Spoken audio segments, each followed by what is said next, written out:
एक महात्मा थे, वो कुछ नहीं रखते थे अपने पास में, कभी किसी से कुछ लेते भी नहीं थे। हाँ, कोई भगवत वस्तु दे दे तो उसको संभाल लेते थे। किसी भक्त ने उनको गीता जी दे दी,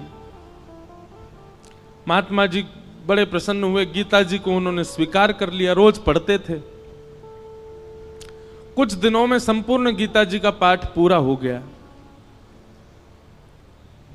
तभी एक व्यक्ति, उसके अंदर वैराग्य जाग गया था, वो महात्मा जी के पास आया, बोले मुझे अपनी सेवा में रख लीजिए। तो महात्मा जी ने उसको अपनी कुटिया में रख लिया। निष्किंचन महात्मा। एक दिन उनके मन में भाव आया कि हम कुछ तीर्थ यात्रा करने के लिए जा रहे हैं। तो महात्मा तीर्थ यात्रा के लिए जैसे ही निकले तो चेला राम से कह के गए, बोले देखो हमारी कुटिया में है तो कुछ भी नहीं, खाली है पूरी, एक गीता जी हैं बस, यही हमारी संपत्ति है, इनको संभाल के रखना। उसने कहा ठीक है। अब वो गीता जी को संभाल करके रखता था। एक दिन एक चूहा घुस गया कुटिया में और वो गीता जी को कुतरने लगा। उस व्यक्ति ने देखा कि अरे ये चूहा तो हमारी गीता जी को खा जाएगा। उसने मनोविचार किया क्या करें, गांव वालों से पूछा तो गांव वालों ने कहा कि बिल्ली रख लो तो फिर चूहा नहीं आएगा। तो वो कुटिया में बिल्ली ले आए कि बिल्ली के डर से चूहा नहीं आएगा। कुछ दिन तो चूहे नहीं आए, लेकिन बिल्ली बेचारी पतली दुबली होने लग गई, उसको भोजन पानी मिलता नहीं था, सूखने लग गई। व्यक्ति को बड़ी चिंता हुई, उसने गांव वालों से कहा, बोले हमारी बिल्ली तो पतली हो गई, अब क्या करें? बोले इसको दूध पिलाना पड़ेगा तब हिष्ट पुष्ट होगी। तो क्या करें उसके लिए? बोले गैया रख लो। कुछ दिन तो किसी भगत के यहां से दूध आ जाता था, लेकिन कुछ दिन बाद एक गैया और रख ली। अब गैया का दूध उसको बिल्ली को पिलाने लगे। अब महाराज गैया पतली दुबली होने लग गई। अब बोले अब क्या करें? बोले इसके लिए तो भैया फिर एक जो है इसको चारा खिलाना पड़ेगा, इसको भूसा खिलाना पड़ेगा, इसकी सानी करनी पड़ेगी, तब जाकर के सब चलेगा। मन में विचार करने लगे बड़ा दिक्कत वाला काम है, अब उसके लिए क्या करें? तो बोले एक काम करो, एक दासी रख लो, वही घर को संभाल लिया करेगी, वही गैया की सेवा कर दिया करेगी, दूध निकाल के आपको भी पिला देगी, बिल्ली को भी पिला देगी। वो ठीक है, दासी रख ली। दासी से प्रेम हो गया तो उससे ब्याह हो गया। ब्याह होने के बाद में 3-4 बालक हो गए। कुछ महीनों बाद, साल बाद महात्मा लौट करके आए।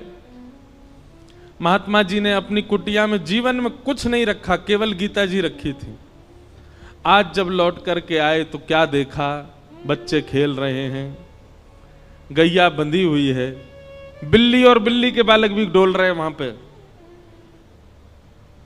और वो जो सेवक था वो अब मोटा ताजा हो गया है और वहां बैठा रोटी पा रहा है, पत्नी भोजन बना रही है। बोले चेला राम, अरे गुरुजी गुरुजी गुरुजी आओ आओ, प्रणाम श्री चरणों में। ये सब क्या किया बेटा तुमने? मैं कुटिया दे के गया था तुमको, एक गीता जी दे के गया था, ये सब तुमने क्या इतना विस्तार कैसे कर दिया? बोले गुरुजी सब गीता जी ने ही करवाया, गीता जी की कृपा से ही सब वैभव बना है मेरा। क्यों, तुमने पाठ किया था क्या? 18 अध्यायों का पाठ किया था? अरे पाठ नहीं किया मैंने, 18 अध्याय देख लिए। बोले कैसे देखे? बोले पहला अध्याय तो बिल्ली है, दूसरा अध्याय गैया है, तीसरा अध्याय पत्नी है, चौथे पांचवें छठवें बोलना ही नीचे सारे अध्याय हैं। गुरुजी समझ गए। बोले गीता जी केवल रखी थी, पढ़ी नहीं थी, पढ़ी होती तो इतना विस्तार नहीं होता। हम लोगों को लगता है कि केवल रामायण जी को पूज लो, भागवत जी को पूज लो, गीता जी को पूज लो, इन्हीं से काम हो जाएगा। नहीं, आप उसका स्वाध्याय नहीं करेंगे, उस पर मनन चिंतन नहीं करेंगे, जो आपके मन में विकार हैं, जो मन में आसक्तियां हैं, वो कैसे समाप्त होगी? पैरासीटामोल घर में रखने से बुखार थोड़ी उतरेगा, उसको पाना पड़ेगा। अदरक घर में रखने से गला ठीक थोड़ी हो जाएगा, उसको कूट के उसका रस लेना पड़ेगा। दूध घर में रखने मात्र से चाय थोड़ी बन जाएगी, बनानी पड़ती है। बाजार से केवल घिया, लौकी, तोरई, टमाटर लाके घर में अब तो सब्जी बन जाएगी, कैसे बने? अपने आप बनानी पड़ेगी। सामग्री घर में लाने से कल्याण नहीं होगा, सामग्री का उपयोग करना आना चाहिए। ये भ्रांति फैला दी है हमारे भारत में। मैं अधिकतर जाता हूं इंटरव्यूज में, मुझसे यही पूछा जाता है कि महाभारत जी रखने से लड़ाई होती है घर में। अरे किसने कह दी ये बात? और एक बात सुनिए, आप महाभारत घर में नहीं रखते तो कम लड़ाइयां हो रही हैं आपकी। महाभारत ने तो युद्ध को विश्राम किया है। हमारे शास्त्र कहते हैं यन्ने भारत तन्ने भारत। पूरी दुनिया में आप जो कुछ भी देखते हैं, चाहे वो स्वभाव हो, चाहे वो व्यवहार हो, चाहे वो दोष हो, चाहे वो गुण हो, ऐसा एक भी दोष, गुण, स्वभाव, व्यवहार, क्रिया नहीं है संसार में जो महाभारत में नहीं लिखी हो। सब लिखा है।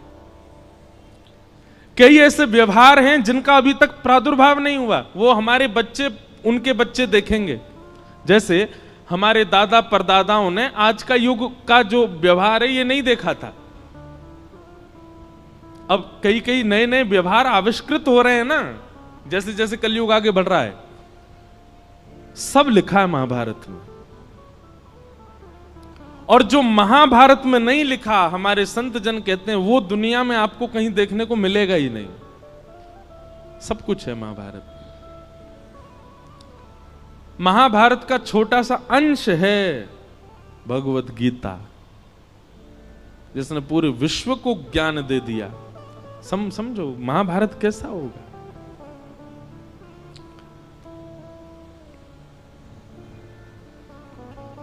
कल हम लोग द्रौपदी का प्रसंग सुन रहे थे। तत्पश्चात भगवान ने उत्तरा के बालक की रक्षा की। वही बालक परीक्षित हुआ। हमारे पूज्य पिताजी महाराज के गुरुदेव भगवान अनंत श्री विभूषित श्री रामानुज प्रपन्नाचार्य गुरु जी महाराज, हमारे दादा गुरु, उन्होंने भागवत जी के कई विषयों पर छोटे छोटी किताबें लिखी हैं। वो कहीं प्रकाशित नहीं है, हमारे घर में ही रखी हैं बस। तो कभी कभी मैं देखने का अवसर मिलता है तो मैं उसमें भाव देखता हूं गुरु जी के। तो वहां गुरुजी एक बात को संकेतित करते हैं कि भगवान ने उत्तरा के बालक की रक्षा क्यों की। अच्छा, भगवान बाहर खड़े खड़े भी ब्रह्मास्त्र को नष्ट कर सकते थे, लेकिन ठाकुर जी गर्भ में क्यों गए? गर्भ में जाकर के उस बालक की रक्षा क्यों की?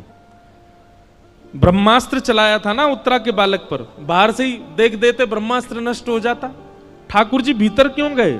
और वो भी उस गर्भ में गए जिस गर्भ में न जाना पड़े। इसके लिए सारे वेद वेदांत और उपनिषद कहते हैं, सारे पुराण यही तो कहते हैं, ऐसे कर्म करो कभी गर्भ में ना पड़ो। भगवान खुद चटपट घुस गए भीतर रक्षा के लिए। तब हमारे गुरुदेव भगवान कहते हैं, बोले सामान्य बालक होता तो ठाकुर जी बाहर से ही ब्रह्मास्त्र नष्ट कर देते, लेकिन ठाकुर जी ने जब उस परीक्षित के पूरे भविष्य का चिंतन किया तो मन में विचार आया, ओहो ये तो भविष्य में चलकर के हमारी कथा का श्रोता बनेगा, क्यों ना ऐसे बालक को गर्भ में दर्शन दिया जाए। इसलिए ठाकुर जी गर्भ में गए। आप लोगों को बहुत आसान लगता है कथा में आना, आप लोगों को बहुत आसान लगता है कि गाड़ी में बैठ के आए, पहुंच गए कथा में, कथा सुन ली। हमको बहुत आसान लगता है कथा करना, वैसे है नहीं, हमको तो नहीं लगता आसान। कोई हमसे पूछे कितनी कठिनाइयां होती हैं कथा सुनाने में।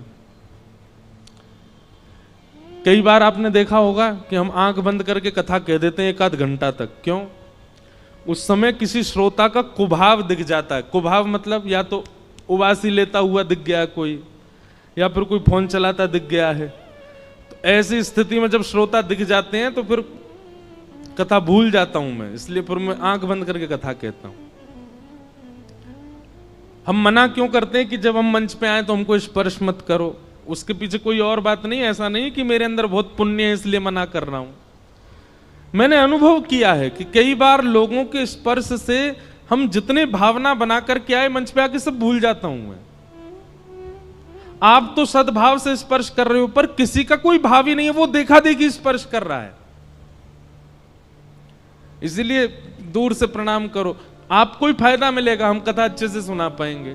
पर जब बहुत ज्यादा लोग स्पर्श कर देते हैं तो मैंने देखा है कि मेरे भाव जितने होते हैं शून्य हो जाते हैं। कथा करना भी बड़ा कठिन है, पर कथा सुनना भी बहुत कठिन है। कथा में बैठना, बैठ करके बहुत देर तक श्रवण करना, और केवल श्रवण नहीं, उसका निरुध्यासन करना, उसको समझ करके जीवन में उतारना, ये भगवत कृपा के बिना नहीं हो सकता।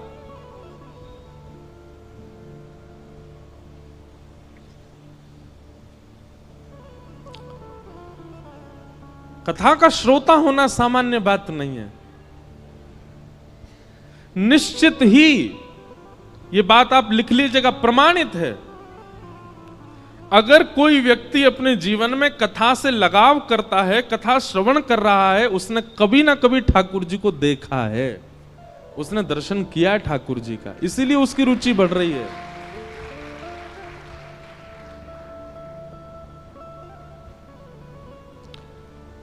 क्यों इतना आनंद आता है सुनने में, क्यों इतना सुख मिलता है आपको? क्योंकि कभी ना कभी आपके जो भीतर चित्त है, आपकी जो आत्मा, उसने कभी अनुभव किया है ठाकुर जी का।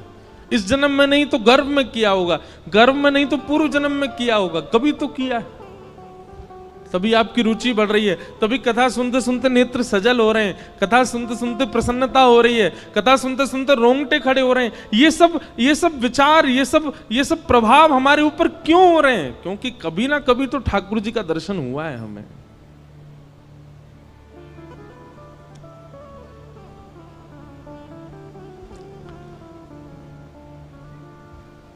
कुंती ने भगवान की स्तुति गाई, तत्पश्चात भीष्म पितामह ने भगवान की स्तुति गाई, और फिर भगवान द्वारिका प्रस्थान कर गए। उत्तरा के गर्भ के बालक ने जन्म लिया, और कुछ वर्ष बाद जब भगवान अपनी लीला पूरी करके चले गए, तब पांडवों ने उस बालक को राज्य गद्दी पर बिठा दिया, और पांडव भी स्वर्गारोहण को चले गए।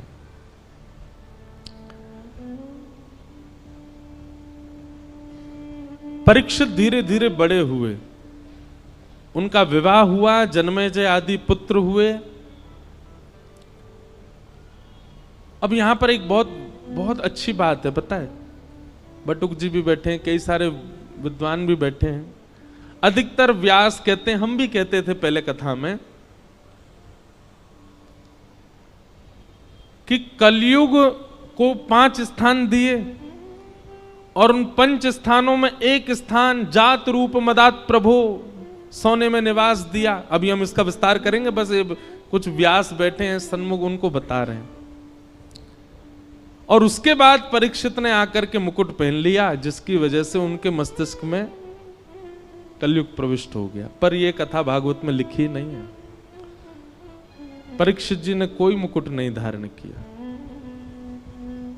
बल्कि श्रीमद् भागवत जी में तो स्पष्ट ऐसा लिखा है कि जब तक परीक्षित जी पृथ्वी पर थे, कलयुग थरथर कांपता था। कलयुग ने अपना प्रभाव डाला ही नहीं कहीं पर भी। तो फिर कहते हैं, फिर परीक्षित की मति कैसे बिगड़ी? उन्होंने एक संत का अपमान कैसे कर दिया? तो यहां भाव बताया गया, क्षुधा, भूख। इतनी भूख लगी थी उनको, इतनी प्यास लगी थी कि भोजन और प्यास का मारा व्यक्ति कुछ भी कर सकता है। इसलिए व्यक्ति को अत्यंत भूखा भी नहीं रहना चाहिए, क्योंकि अत्यंत भूख जो होती है, कलयुग उस पर भी प्रभाव डाल करके उससे गलत करवा देता है।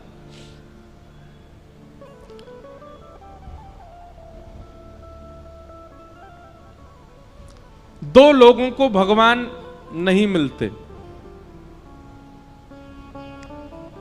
कौन दो लोग? बहुत खाने वाला और बहुत सोने वाला। पहला, जो बहुत खाता होगा और बहुत ज्यादा ही सोता होगा, समय से ज्यादा सोता है। अच्छा देखो, एक हमारे जैसे सोने वाले हैं। हमारे जैसे सोने वाले मतलब जिनकी 4-4, 5-5, 6-6 महीना की नींद बकाया है। कभी कभी नींद आती है तो खूब देर तक सो लेते हैं, पर कभी कभी सो पाते हैं हम। लेकिन एक व्यक्ति करता धरता कुछ नहीं है, पूरे दिन पड़ा रहता है बस, फिर भी उसको इतनी नींद आती है कि रात में सोता है, सवेरे उठता है 10-11 बजे। कोई परिश्रम नहीं करता, कहीं बाहर जाने का उसका काम नहीं, घर में पड़ा रहेगा पूरे दिन, और फिर भी उसको इतनी नींद आती है कि 7-8 घंटे सोता है। ऐसे व्यक्ति को ठाकुर जी नहीं मिलते, जो पारिश्रमिक नहीं है, परिश्रमी नहीं है और फिर भी सोता है। और दूसरा, बहुत खाने वाला। इसमें भी यही बात आएगी, जो बहुत परिश्रम नहीं करता है लेकिन खाता बहुत है, बहुत खाता है, अधिक मात्रा, भूख से अधिक खाता है। ऐसे व्यक्ति को ठाकुर जी नहीं मिलेंगे। पहला व्यक्ति बहुत सोने वाला, बहुत खाने वाला। और दूसरा व्यक्ति बहुत कम सोने वाला और बहुत ही कम खाने वाला, उसको भी ठाकुर जी नहीं मिलते। क्यों? इसके प्रति ठाकुर जी विचार, पहले वाले के प्रति तो विचार करते हैं, ये मेरी थाली खा जाएगो और ये सोता ही रहेगो, मोते कब खेलेगो, मेरे संग कब रहेगो, इसलिए ठाकुर जी उसको नहीं मिलते। और दूसरे वाले के प्रति ठाकुर जी विचार करते हैं, जे खुद ना खावे मुंह का खवावेगो, ये खुद ही भूखो रहे मुंह का खवावेगो। और दूसरी बात ठाकुर जी सोचते हैं, खुद सोवे ना है मुंह भी ना सोन देगो, पूरे दिन जगो रहे तो मुंह परेशान करेगो। हमारे ब्रज के संत कहते हैं, बहुत कम खाना और बहुत कम सोना, बहुत ज्यादा खाना और बहुत ज्यादा सोना, दोनों ही भगवत मिलन में बाधा हैं। मध्यस्थ रहो, मध्यम रहो। अब आप कहोगे ये मध्यस्थ कैसे पता चले, मध्यम कैसे पता चले? निद्रा कैसी हो? इतनी निद्रा हो जाए कि पूरे दिन फिर भले ही लेटने को भी ना मिले तो भी काम चल जाए, इतनी निद्रा लेने वाला व्यक्ति, और पूरे दिन फिर परिश्रम कर सके, ठाकुर जी से मिलने के लिए परिपक्व है। और इतना भोजन करे कि उससे आलस्य ना आवे, ऐसा व्यक्ति भी ठाकुर जी से मिलने के लिए परिपक्व है। अपच ना हो, इतना भोजन करे बस, ऐसा व्यक्ति भी ठाकुर। और भैया कछु तो खुद भी अपने आप भी समझ जाया करो, जीवन में कितना सोना चाहिए, कितना खाना चाहिए, इसका थोड़ी व्यवस्था बनाओ और उस अनुसार ठाकुर जी के मिलन के लिए चलो। तो परीक्षित जी महाराज एक दिन विचरण कर रहे थे और विचरण करते हुए उनको कलयुग मिला, जो कि वृषभ यानी कि धर्म के 3 पैर काट चुका था, चौथा पैर काट रहा था। धर्म के 4 चरण हैं, सत्य, दान, दया और पवित्रता। कलयुग में केवल एक पैर बचा है धर्म का, वो है सत्य। दान, दया और पवित्रता तो खत्म हो चुके हैं। कलयुग में दान नहीं करता व्यक्ति, दिखावा करता है। कलयुग में दया नहीं करता व्यक्ति, एहसान करता है। कलयुग में पवित्र नहीं रहता व्यक्ति, केवल पवित्रता का आडंबर करता है। थोड़ा बहुत यदि बचा है तो सत्य बचा है। सत्य भी बोलता नहीं है, सुनने के लिए सत्य चाहिए। दूसरे से भले ही झूठ बोले पर अपने लिए उसको सत्य चाहिए, इतना सत्य बचा है बस। और कलयुग उस चौथे पैर को भी काट रहा है, सत्य को। तभी परीक्षित जी महाराज पहुंच गए, कलयुग को पकड़ लिया, जान से मारने लगे, चरणों में गिर गया, महाराज मुझे स्थान दे दीजिए। तब 4 स्थान प्रदान किए, द्यूतम पानम स्त्रियः सूना, ये 4 स्थान पहले प्रदान किए। जुआ, मदिरापान, भक्ष भक्ष सेवन, पर स्त्री पर पुरुष गमन और हिंसा, लड़ाई झगड़ा, कलेश, इसमें कलयुग का निवास। कलयुग ने पुनश्च याचना की, बोले कि महाराज मेरा परिवार बड़ा है, एक स्थान और दे दो। तो उसको जात रूप मदात प्रभो, अनीति से कमाया गया धन, 5वां स्थान प्रदान किया। इन 5 स्थानों पर बहुत सावधान रहा कीजिए। कभी भी जुआ में नहीं खेलना है। जुआ का मतलब क्या होता है? धन को दांव पर नहीं लगाना है। यह शर्त लगाना भी एक प्रकार का जुआ है, नहीं लगाया कीजिए भैया। सीधी बात है, किसी की पत्नी को दांव पर लगा दोगे, पति छोड़ेगा आपको। और वो भी पति कौन है? जगत नियंता, जगदाधार, जगदीश्वर, त्रिलोकीनाथ, उनकी पत्नी है लक्ष्मी। आप लक्ष्मी को दांव पे लगा दोगे, नारायण प्रसन्न रहेंगे आपसे। भागवत जी में वर्णन है कि जुआ खेलने वाला व्यक्ति लक्ष्मी को असद स्थान पर प्रयोग करने वाले व्यक्ति से पंचदेव सदैव नाराज रहते हैं।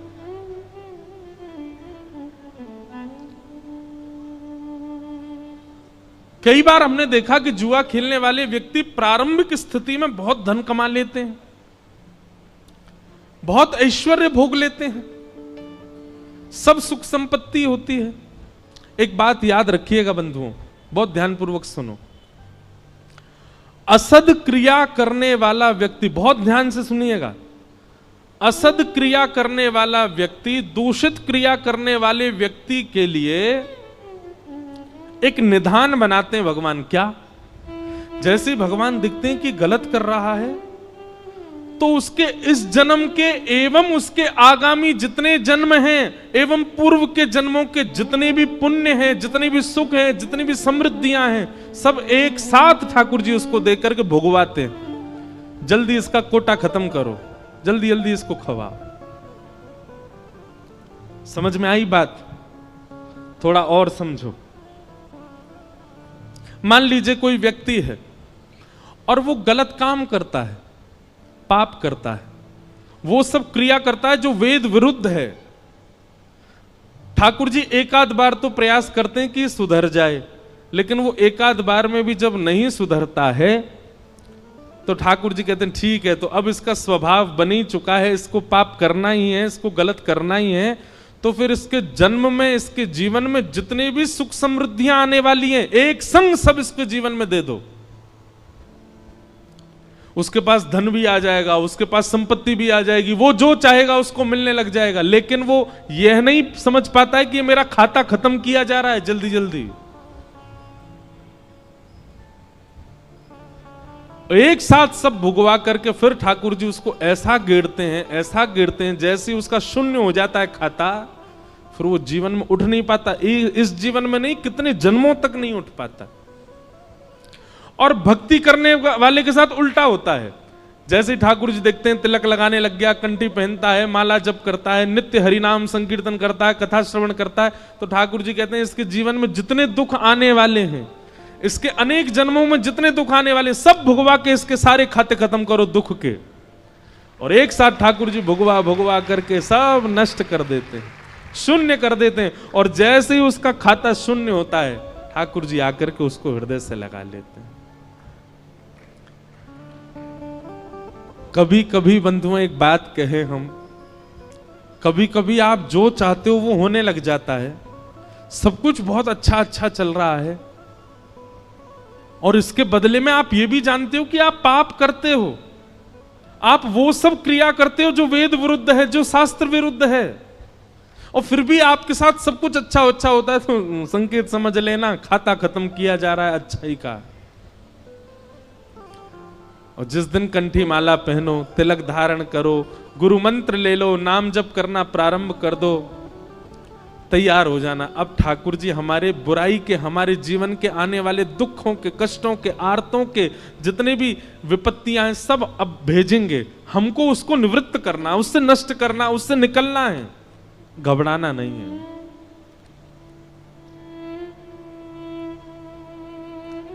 क्योंकि कई बार लोग मिलने आते हैं तो मुझसे कहते हैं कि वो देखो महाराज जी इतना पाप करता फिर भी उसके जीवन में इतनी प्रसन्नता। अरे आपको नहीं पता है, उसका खाता खत्म हो रहा है अच्छाइयों का।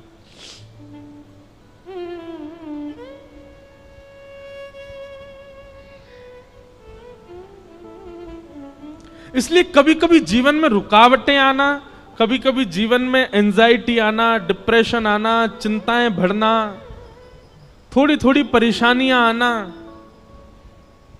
इनसे समझा करो कि नहीं हमारा जीवन ठीक चल रहा है और कुछ हो ही नहीं रहा है। 5 साल हो गए, सब बढ़िया ही बढ़िया चल रहा है, कुछ कोई दिक्कत ही नहीं आती, कभी कोई रुकावट ही नहीं आ रही, कभी चिंता ही नहीं हो रही, कोई परेशानी ही नहीं आ रही। घबरा जाना, हे नाथ जरूर आप कुछ भयानक करने वाले। समुद्र में जब सुनामी आने वाली होती ना, लहरें धीमी कर देता है समुद्र, शांत हो जाता है समुद्र और धीरे धीरे पीछे जाने लग जाता है। तो किनारे वाले लोगों को लगता है अरे ये तो अंदर जा रहा है, और अंदर चलो, और अरे ये तो अंदर जा रहा है, अरे शांत हो गया, देखो लहरें ही नहीं आ रही हैं। और फिर अचानक से एक ऐसा ज्वार भाटा आता है, सब नष्ट कर जाता है। सुनामी देखिए कभी आपने? भोपाल में काय को आएगी सुनामी, समुद्र ही नहीं है। हमने सुनामी तो नहीं देखी, पर सुनामी के बाद का समय देखा। 2004 में आई थी भारत में, हम गए थे चेन्नई, छोटा सा था मैं। उसके बाद सुनामी के बाद का समय, और कभी देखना हो ना तो कभी रामेश्वरम जाइए, और रामेश्वरम दर्शन करके फिर आप जब धनुषकोडी जाएंगे तो बीच का जो मार्ग है वहां देखेंगे दोनों तरफ समुद्र है, इधर भी समुद्र, बीच में रास्ता। तो वहीं एक गांव हुआ करता था किसी समय पर, वो सुनामी में आज भी पूरा गांव वहां दिखता है, टूटे हुए घर, बहुत भयानक। हमारी कथा अभी रामेश्वरम में, हम साल भर में एक ही राम कथा करते हैं बस। वो भी एक परिवार है, उन्हीं को ही दे रखी है। उन्होंने संकल्प लिया 12 ज्योतिर्लिंग में कराने का, तो पिछले साल सोमनाथ में हुई, इस साल रामेश्वरम में, अगले साल देखो कहां होगी। 12 ज्योतिर्लिंगों में हर साल तो है 25 दिसंबर से रामेश्वरम। और भरत चरित्र पर कथा है, केवल श्री भरत जी का चरित्र। हमारा अभ्यास तो कम है मानस जी पर, लेकिन कई बार जिसको भोजन बनाना नहीं आता ना, कभी कभी रसोई में घुस जाए और कुछ बन तो अच्छा बना जाता है।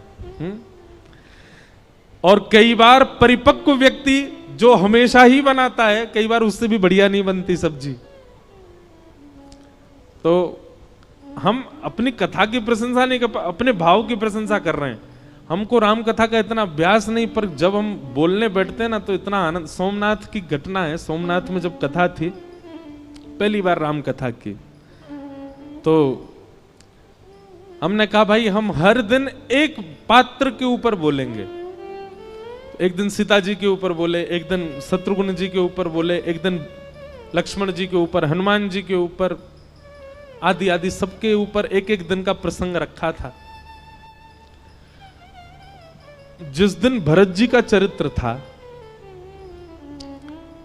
तो मैं कक्ष में पढ़ता था पूरे दिन, मैं मिलता नहीं था वहां किसी से, पढ़ता था और कथा करता था। तो जब भरत चरित्र हम पढ़ रहे थे, आज भी स्मृति में आता है वो सब भाव। अपने बिस्तर की रजाई में घुस के रोया, मैं इतना रोया कि मैं बस ये बोलूं संग वालों से, आज कथा मैं नहीं कर पाऊंगा। मैंने कि जो चरित्र पढ़ने में इतना भाव दे रहा है उसको हम कैसे सुनाएंगे। पर वास्तव में मानस जी, रामचरित्र मानस सामान्य नहीं है, अद्भुत है। और उसको कोई भावजन्य व्यक्ति सुने और भावजन्य व्यक्ति सुनाए तो ही मानस जी को न्याय मिल पाएगा, नहीं तो नहीं।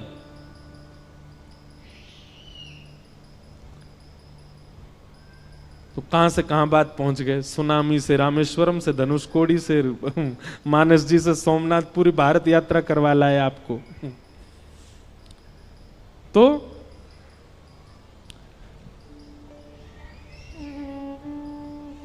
पांच स्थान, द्यूतम, पानम, स्त्रिय, सोना और अनीति से कमाया गया धन। इन 5 स्थानों पर बहुत सावधान रहा कीजिए। धन को कभी भी गलत प्रयोग में मत लगाइए। धन का गलत प्रयोग क्या है?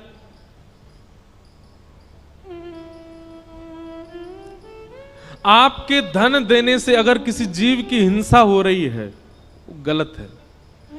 आपके धन देने से किसी के आत्मसम्मान पर बात जा रही है, किसी का परिवार नष्ट हो रहा है, वो गलत है। आपके धन देने से कोई व्यक्ति व्यसन की ओर अग्रसित हो रहा है, वो धन का गलत व्यय है। आपके धन देने से गलत व्यक्ति अपने सही मार्ग को छोड़ करके गलत मार्ग पर जा रहा है, वो धन का व्यय गलत है। कुपात्र दानाच भवे दरिद्रम दरिद्र भावेन करोति पापम पाप प्रभावा नरकम प्रयाते पुनर्दरिद्री पुनरेव पापी।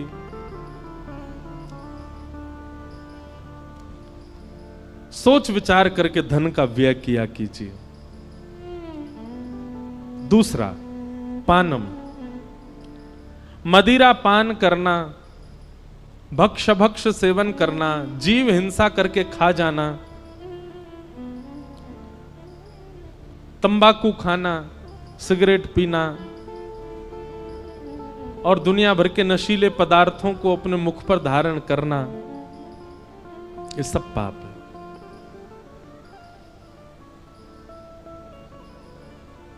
आप तांबूल सेवन कर सकते हैं। तांबूल मतलब सुपारी प्रसाद की ले सकते हो, पान खा सकते हो, मीठा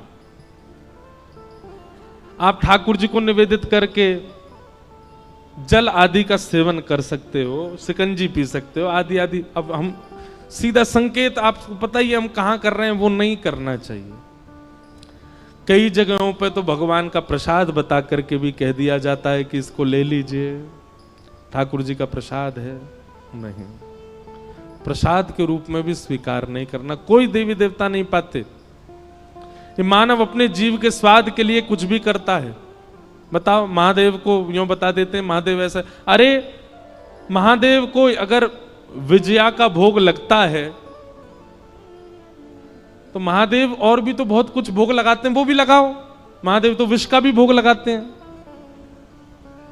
महादेव तो नीलकंठ भी हैं, महादेव तो गले में सर्प पहन के भी रहते हैं, महादेव तो हिमालय -30 डिग्री सेल्सियस में बागंबर पहन के रहते हैं। वो सब करके दिखाओ ना जो महादेव और भी करते हैं। देवताओं की तुलना में फिर वो सब क्रिया नहीं करनी चाहिए जिससे आपके जीव के स्वाद या आपकी मनवांछित इच्छा पूरी हो रही हो। पाप लगेगा। सही बता रहे हैं, जो महादेव का नाम लेकर के जीवन भर नशा करता है, उसकी मृत्यु के बाद शमशान से ही त्रिशूल लेके भागते होंगे महादेव उसके पीछे। तुझे बताऊं मैं पहले, मेरे नाम पर जाने क्या क्या करके आया। ये क्यों नहीं सुना तूने कि महादेव 24 घंटा राम नाम ध्वनि के चिंतन में रहते हैं? वो क्यों नहीं किया? महादेव पार्वती जी को बैठा बैठा करके कथा सुनाते हैं, अमर कथा सुनाते, ये क्यों नहीं किया तेने? महादेव ने अपनी जटा से पूरे विश्व को पवित्र करने वाली गंगा जी को प्रकट करके, आई तो वो ब्रह्मलोक से हैं, आई तो वो विष्णु लोक से हैं, पर महादेव के जटा से ही तो पृथ्वी पर आई हैं। महादेव जैसे उच्च कोटि के बन तो जाओ।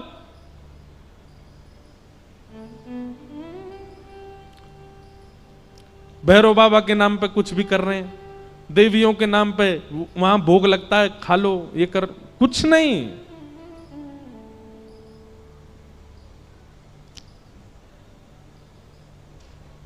व्यसन प्राधान्य जो देवों को पूजते हैं ना, और देवताओं की पूजा के बाद फिर व्यसन को अपने उपभोग में लेते हैं। ठीक है, कहीं पर विधान है कि देव को अर्पित करना है, किसी के गणों को अर्पित करना है, लेकिन उसके प्रति आपकी भावना फिर क्या, वो प्रसाद रूप में हम भी ले लें,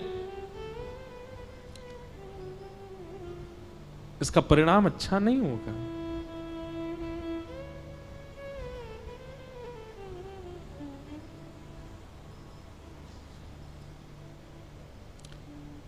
एक बार मैं कहीं कथा में बोल रहा था कि किसी व्यक्ति के ऊपर देवी देवता नहीं आ सकते, गण आ जाते होंगे।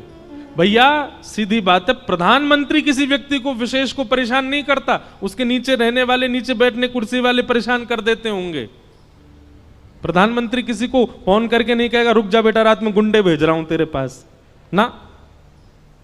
उसके नीचे बैठने वाले, जिनकी बातें प्रधानमंत्री को पता ही नहीं है कि वो कहां क्या करते हैं, वो परेशान करते हैं। भैया आदिदेव जितने भी हैं ये सब तो कृष्ण चिंतन में इतने व्यस्त रहते हैं, इन पे समय आपको परेशान करने का। उनके नीचे जो छोटे छोटे गण बैठे रहते हैं वो जरूर परेशान कर देते होंगे। कभी देवी देवता आपको परेशान नहीं करते, आपके ऊपर नहीं आते, आप पर हावी नहीं होते। उनके गण जरूर कोई लीला कर देते होंगे, वो बात अलग है। पर हमको 9 साल हो गए कथा करते करते, हमारे सिर पर क्यों नहीं आ रहे देवता? विवाह के पश्चात एक पतिव्रत धारण करो, और उसमें करना कुछ ज्यादा नहीं है, केवल एक ही काम करना है। क्या? जिससे आपके 7 फेरे हुए हैं, जिससे आपका पाणी ग्रहण हुआ है, अब वो सर्वशिव। संसार का सबसे बड़ा व्रत यही है।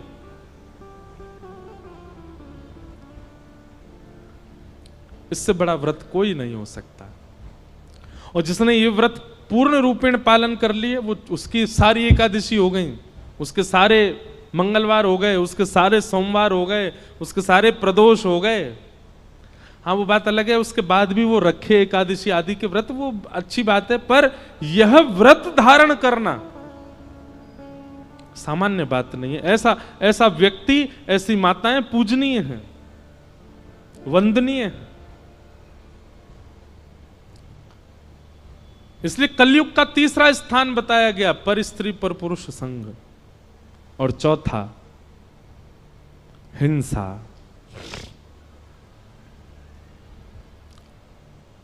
अगर आपको पता है कि कोई ऐसी बात हुई है कि सामने वाला मुझसे कुछ गलत बोलेगा, आपको प्रयास करना चाहिए कि अपनी गलती स्वीकार करके आप उस बात को समाप्त करो। पर मानव का स्वभाव कैसा होता जा रहा है? गलती करके जब पकड़ा जाता है तो उल्टा और लड़ता है कि नहीं, मैंने ऐसा नहीं किया। व्यक्ति जब अपनी गलती को छुपाने के लिए युद्ध करता है, लड़ता है, वही कलेश बन जाता है, वही फिर लड़ाई बन जाता है, वही झगड़े में परिवर्तित हो जाता है। हमारे महाराष्ट्र के बहुत बड़े संत हुए विनोबा भावे, वो कहते थे मानव का सबसे बड़ा सद्गुण क्या है? उनसे किसी ने पूछा कि मानव का सबसे बड़ा सद्गुण क्या है, तो विनोबा भावे कहते हैं अपने अवगुण को स्वीकार करना, ये सबसे बड़ा सद्गुण है। जिस व्यक्ति के अंदर स्वीकारीकरण नहीं है, उस व्यक्ति के अंदर एक नहीं अनेक अवगुण होंगे। लेकिन जो स्वीकार कर लेता है कि हाँ, ये मेरा अपराध है, मेरी गलती है, ये मुझसे हुआ है, समझ जाना कि वो व्यक्ति सद्गुण युक्त है, उसके अंदर और भी गुण आ सकते हैं। और अंतिम कलयुग को स्थान जो प्रदान किया गया वो है बिना मेहनत के कमाया गया धन, अनीति से कमाया धन, उसमें कलयुग रहता है। ये 5 स्थान है, इनसे बचिए। धन को असद जगह मत लगाइए, कुछ भी उल्टा सीधा खाइए पिए मत, पर स्त्री पर पुरुष संग मत कीजिए, हिंसा मत कीजिए, और बिना मेहनत के धन मत कमाइए। ये 5 काम आपने कर लिए, आप किसी तपस्वी से कम नहीं हो। आप कलयुग में रहते हुए भी सतयुगी माने जाओगे, आप कलयुग में रहते हुए भी द्वापर युग के ही माने जाओगे, आप कलयुग में रहते हुए भी भगवत प्राप्ति कर लोगे। इन 5 क्रियाओं से बचो।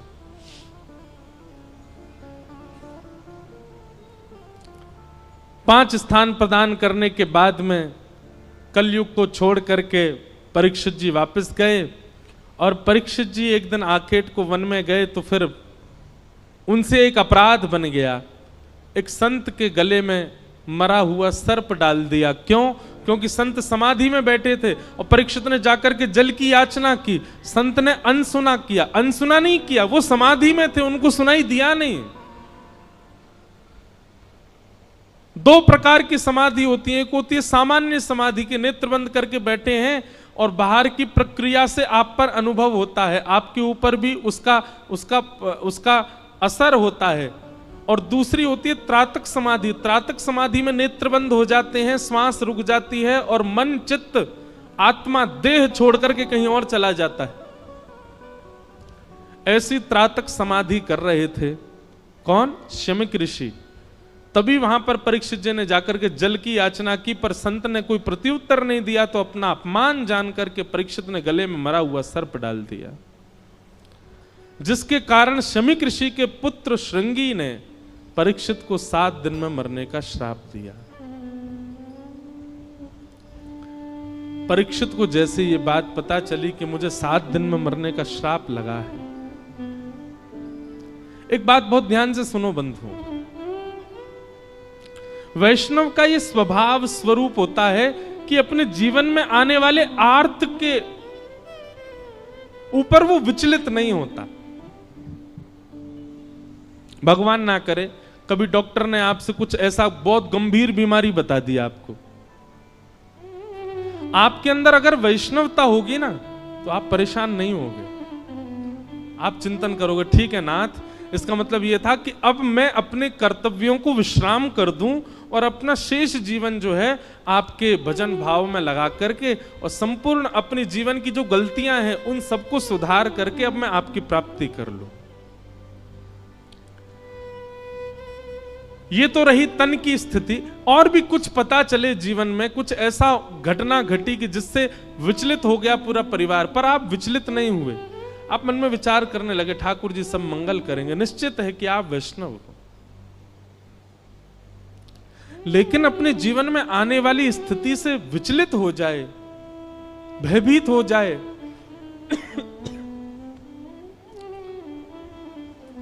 हाथ पैर मारने लगे क्या करूं क्या करूं, तो याद रखना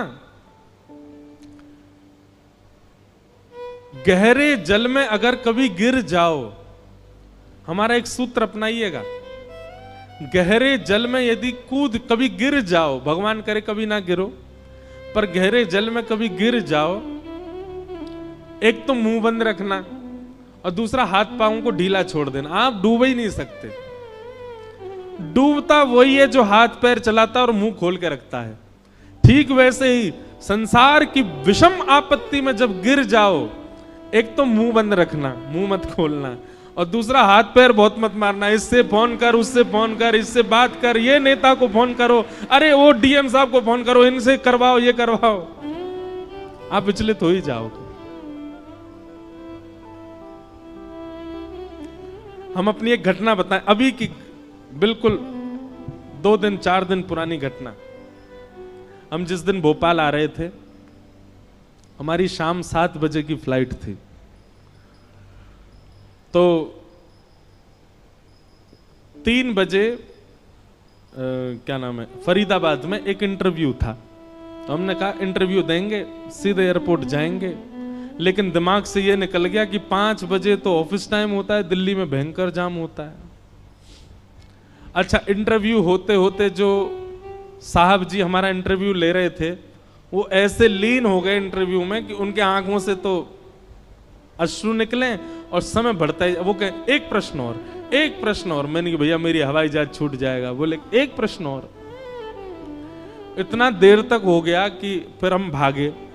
अब भागे तो महाराज हवाई जहाज हमारा छूटने को। अब संग में जो 2-3 भैया थे, कोई कहे ट्रेन बुक करा दें, कोई कहे सुबह की फ्लाइट बुक करा दें। और प्रसन्न मैंने कि कुछ नहीं, चलो एयरपोर्ट पहुंच जाएंगे, देखेंगे, मिल गया तो बढ़िया, नहीं तो कोई भोपाल दूर है क्या, गाड़ी से ही चले जाएंगे। उनके मन में बार बार आवे नहीं नहीं कुछ तो करना है।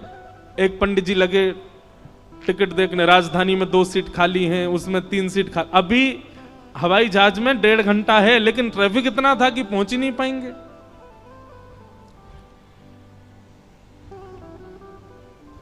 जब 45 मिनट बचे तब तक मैंने कुछ किया नहीं, मैं अपना बढ़िया प्रेम से फोन चला रहा था, कुछ देख रहा था, और बड़ा प्रसन्न था हृदय से। तो फिर हमने कहा चलो भोपाल में जो हमको एयरपोर्ट लेने आ रहे हैं उनको संकेत तो कर दें कि हम नहीं आ पाएंगे, हवाई जहाज तो मिलना नहीं है। हमने उनको फोन करके कहा, मैंने कि सुनिए, हमने ये नहीं कहा कि कोई व्यवस्था करो, मैंने ये कहा अब हम नहीं आ पाएंगे। मैंने कहा अब हम सुबह पहुंचेंगे, ट्रेन से आए तो 4 बजे पहुंचेंगे, सुबह वाली फ्लाइट से आए तो 5 बजे की फ्लाइट है उससे आएंगे। तो अब हम सुबह आएंगे, आप घर पे ज्यादा व्यवस्था मत करना। बोले महाराज जी 5 मिनट दीजिए। उन्होंने एयरपोर्ट फोन करके वहाँ की सिक्योरिटी वगैरह से कहा, बोले कि महाराज जी के बैगों के सारे टैग निकाल दो और बोर्डिंग पास निकाल दो, ये करवा दो, वो कर दो। और उनका फोन आया, बोले आप एयरपोर्ट पहुंच के बस इस नंबर पे फोन कर देना महाराज जी, अगर हुआ तो मिल जाएगी। मैंने ठीक है। हम फ्लाइट टेक ऑफ करने से आधा घंटा पहले एयरपोर्ट पहुंचे। 7:30 का फ्लाइट था, 7 बजे पहुंचे। किसी कीमत पे नहीं मिल सकता फ्लाइट। जैसे ही वहां पहुंचे, हमने वो नंबर पे फोन किया तो वो सिक्योरिटी वाले बाहर खड़े, वो जल्दी आओ, लेके भगा के सीधे हवाई जहाज में बैठाया, सब सामान धरवा दिए और अंदर पहुंच के हमने की बेमतलब इतनी चिंता करे। देखो बिल्कुल चिंता नहीं करी हमने, ने को हाथ पांव नहीं चलाए, फिर भी हवाई जहाज मिल गया। तो एक सामान्य बात बता रहे हैं।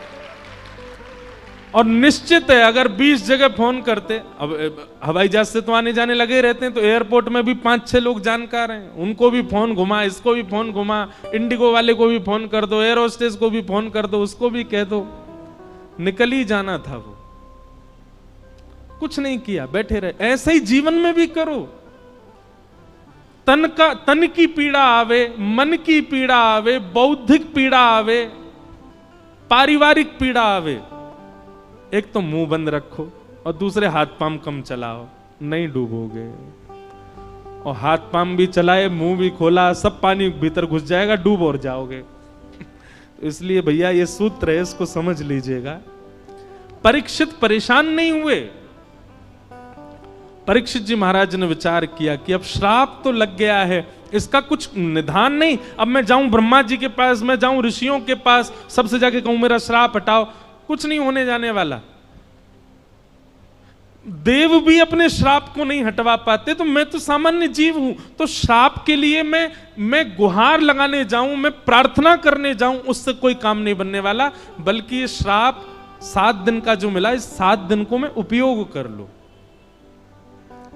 इसलिए परीक्षित जी अपने पुत्र जन्मेजय को राज्य गद्दी देकर के गंगा के तट पर चले गए और वहां जाकर के उन्होंने सब संतों से जाकर के कहा कि महाराज मेरे जीवन के केवल 7 दिन बचे हैं, आप कृपा करके बताओ मैं क्या करूं। केवल 7 दिन मेरे जीवन के बचे हैं, इन 7 दिनों का उपयोग मुझे कैसे करना चाहिए, कृपा करके मुझे बताइए।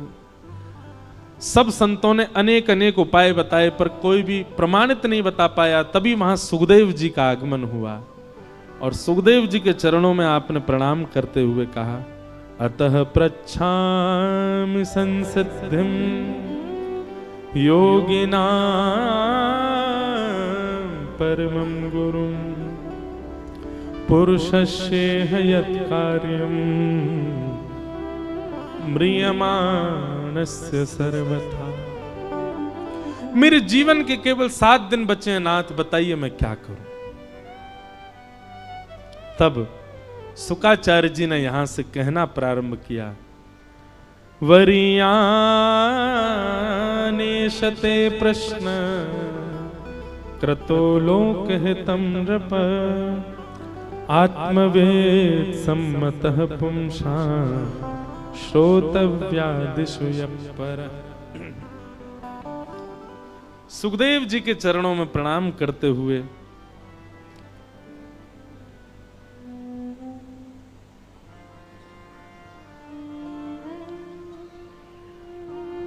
परीक्षित जी महाराज प्रार्थना करते हैं, हे नाथ मेरे जीवन के केवल 7 दिन बचे हैं, मैं क्या करूं, कृपा करके मुझे बताओ।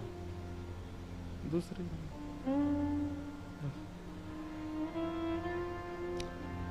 तेरी शरण में आके मैं धन्य हो गया,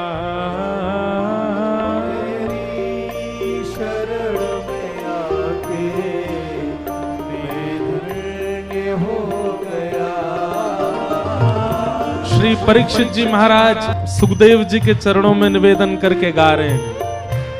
आप सब लोग भागवत जी से प्रार्थना करते हुए गाओ। कृपा है हम लोगों की कि हमारे लिए भागवत जी स्वयं चल करके भोपाल आई हैं। हमें यह सुंदर ज्ञान यहाँ घर बैठे प्राप्त हो रहा है। इसलिए भागवत जी से प्रार्थना करते हुए आप सब लोग गाओ। हे तुझको अपना बना के मैं धन्य हो गया,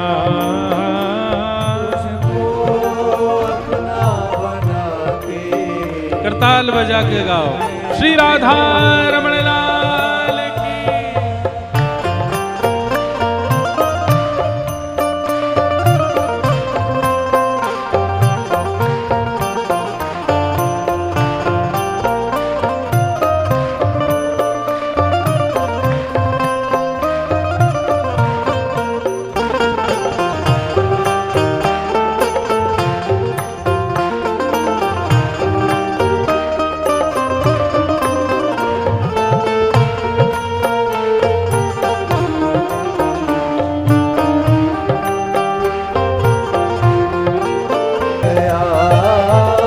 पर आप मिल गए तो धनवान हो गया, आप मिल गए तो धनवान हो गया। ओ जन्मों की प्यास थी जो, की प्यास थी जो, जन्मों की प्यास थी जो,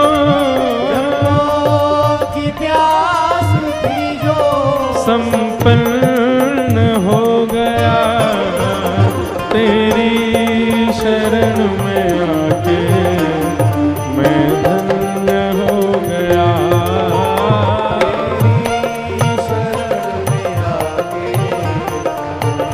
धन्य हो गया। ओ तुझको अपना बना के मैं धन्य हो गया,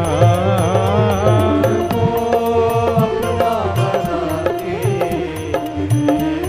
श्री राधा रमण लाल की।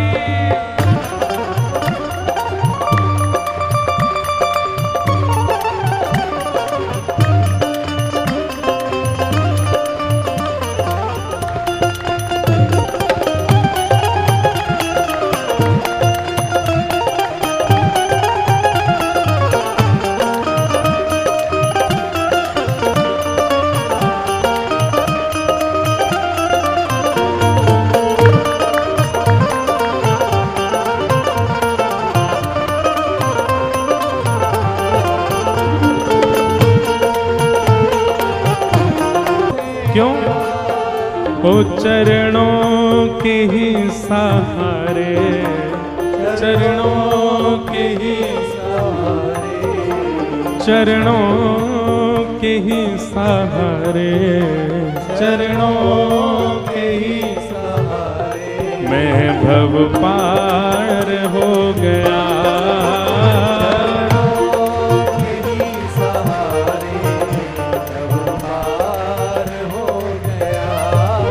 ओ चरणों के ही सहारे भव पार हो गया, चरणों के ही सहारे भव पार हो गया।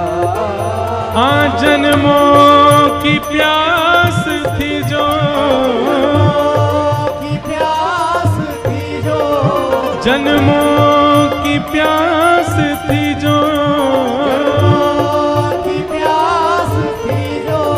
संपन्न हो गया तेरी शरण में आके मैं धन्य हो गया,